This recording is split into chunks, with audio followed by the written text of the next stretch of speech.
Let me bring in Pat Forde from Yahoo Sports, covers college football. How many games have you seen in the last week, college football games? 3 in person, an unhealthy number on television. I was at Texas A&M South Carolina Thursday night. I was at Florida State Oklahoma State Saturday night, and last night I was at Miami Louisville. Best team that you saw in person?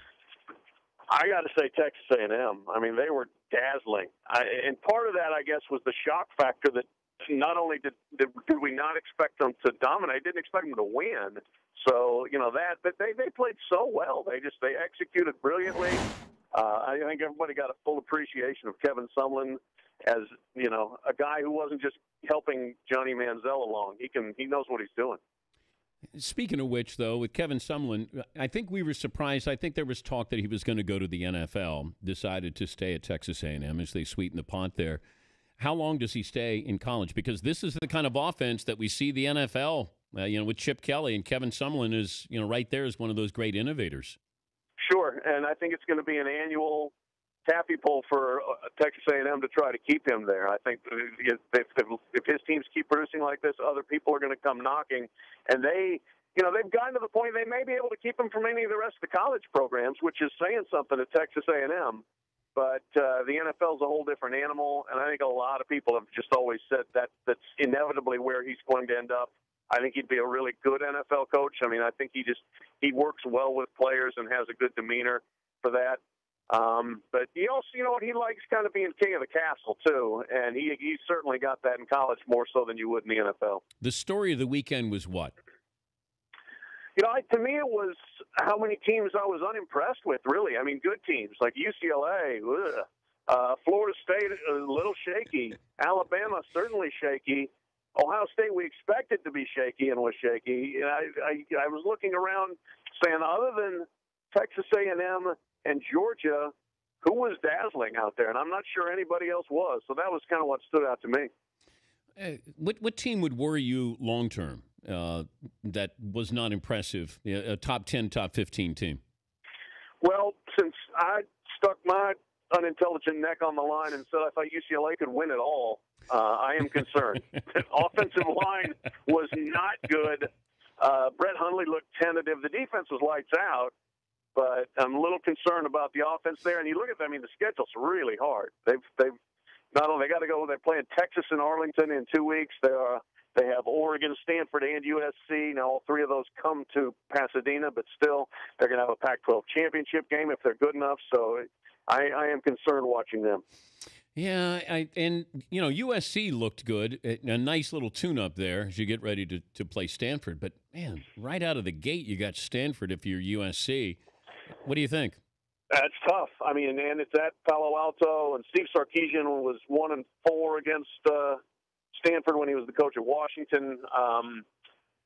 But I was impressed with USC. I think a lot of people, myself included, looked at USC and thought they're just going to have to win with defense, especially early on, until they get everything clicking.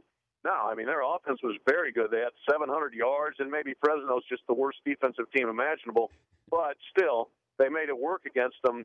They got some guys that made a lot of plays. They were very balanced run pass. They played faster. They went no huddle, which Lane Kiffin never did, and Steve Sarkisian has embraced, and it's really helped them. But I still think Stanford in Palo Alto is probably the better team, but I was impressed with USC. Yeah, I like the system with Steve Sarkisian at USC. I just don't know if they have the quarterback for that type of system. But they're squeezing out. I mean, you're peeling off 100 plays. That's the goal for all these offenses, whether it's college or the NFL. How many plays can we get? And USC, I mean, they dominated with that in that category.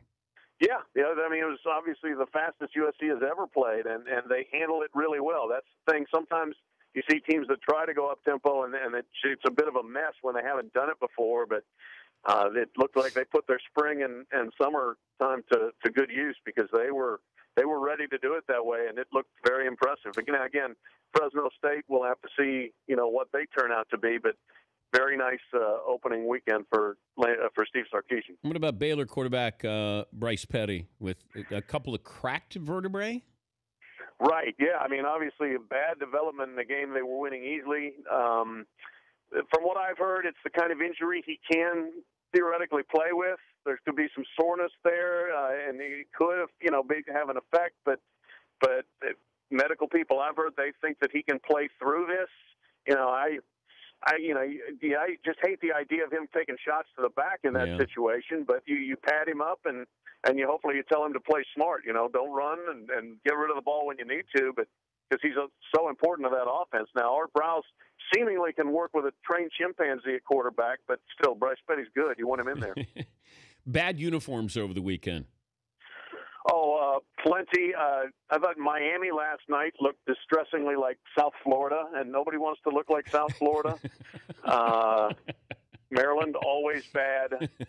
Trying to think who else. I liked Louisville's all black with the helmets. I thought that was a good look. Yeah, it kind of looked like Cincinnati Bearcats, though. That's true. But those two schools have always kind of looked like each other, haven't they? I mean, the red and black. And Pat, I don't understand. Miami doesn't have to change its uniforms. That's like Penn State. There's certain uniforms that are iconic. You don't need to do it. I know other schools are doing it. Kids probably love having multiple uniforms here. But, there's certain uniforms you just say you don't need to do anything. I mean, right? I agree. Yeah, no, especially don't mess with the helmet. I mean, if you want to wear a green jersey sometimes and an orange jersey sometimes or change the pants colors, that's fine. But, the helmet was the helmet. And they're kind of like giving away the tradition there. And I think probably another sign of where Miami is right now, that they feel like they got to kind of junk it up to remind people who they are. Good to visit with you, Pat. Safe travels. Thanks very much, Dan. That's Pat Forde, Yahoo Sports.